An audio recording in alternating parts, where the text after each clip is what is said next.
Welcome back. You remember Carl Long's huge crash at Rockingham back in '04? Man, that one got all kind of replays. A part-time Cup driver, Carl was okay. His low-budget race car was not, unfortunately. And now Carl is back in the news, this time for running an oversized engine in practice for the Sprint Showdown, preliminary to last month's All-Star race. Actually, it was the unprecedented penalty for that infraction that made news. A $200,000 fine, a 200-point penalty, and a 12-race suspension. This week, the National Association for Stock Car Racing Commission denied Carl's appeal of that penalty.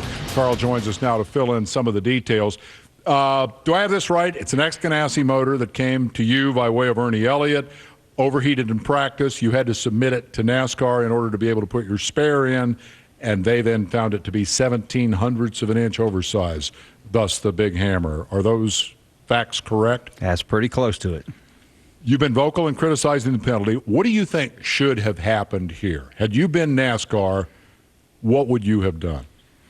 Kept the engine, some infraction, but not near what we've got from this deal. So less penalty? Is that what you're... Yeah, and, you know, I've been vocal. It was an all-star race, and no other all-star event in any sport does it affect regular season. So I asked them to change the rules. That didn't work out too well either. We offered NASCAR the opportunity to be part of this discussion tonight, to air their side. The quote from their PR person, our side has been presented. Anyone who's spent more than a day in the sport knows big engines are a big problem.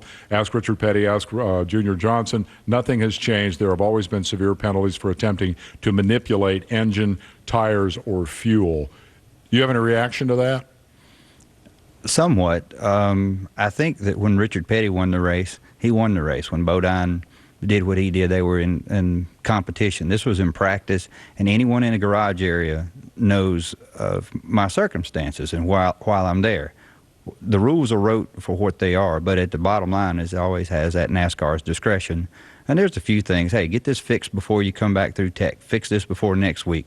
So I was wrong by expecting to get something out of it. A rule is a rule.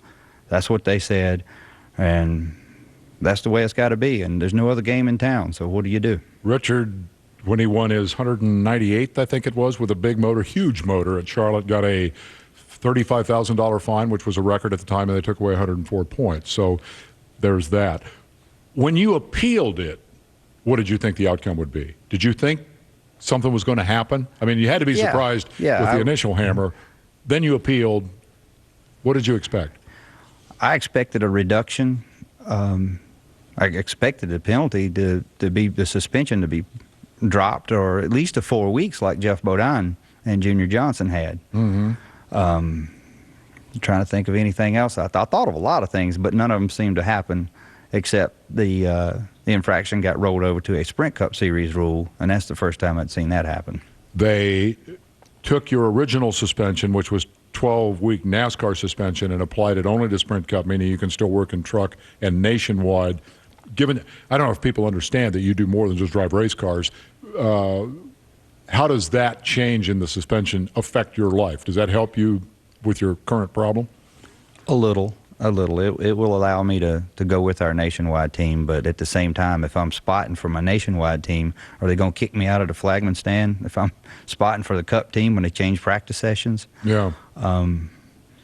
But it's been pretty tough, because when I go to the racetrack, if I'm going cheated, I was going to go big cheated. And if I got kicked out, I mean, I had every opportunity to load up and go to the house, and we didn't. And so here I am, and we can't pay the fine, so we're just out of NASCAR. Does Ernie have a role in this? Does the engine builder have any liability, any responsibility in your mind?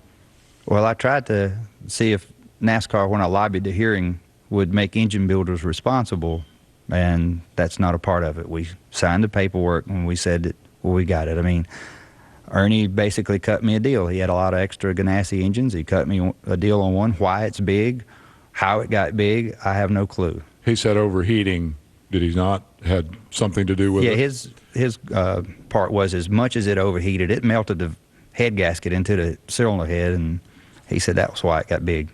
You don't anticipate being able to come up with $200,000? Or it was the crew chief's fine? Correct. does it revert to you at some point if he can't pay it? Are you ultimately Yes. responsible? Yes, at the end of the year, Section 12 in the rule book basically states any fines not settled goes back to the owner, which my wife was listed as the owner. So typically, yeah, you can say I'm off the hook, but how do I go back to the racetrack without my wife when it's my team? So you said you're out of NASCAR. Is this the end of it for you? Have they run you off?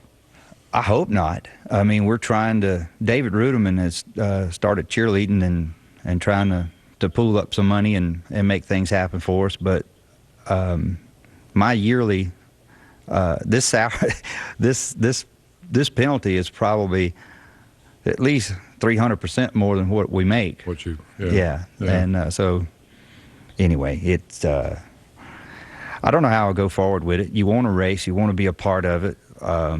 Yes, I can be in the Nationwide Series garage and so forth, but at the end of the year, my license is not in good standing. Do I get an issue because I've never seen anything to compare it against in the past? Will they give you a license next year with the fine outstanding?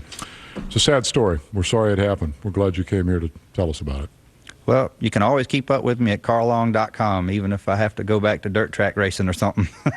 Contributions in addition to Ruderman's will be accepted, I'll bet. Carl, Yeah. thank you. We appreciate it. All right. These floors look like it needs some cleaning. I can work on that. Get this man a mop. We're going to take a commercial break. We'll be back on the other side with more of Wind Tunnel. Don't go anywhere.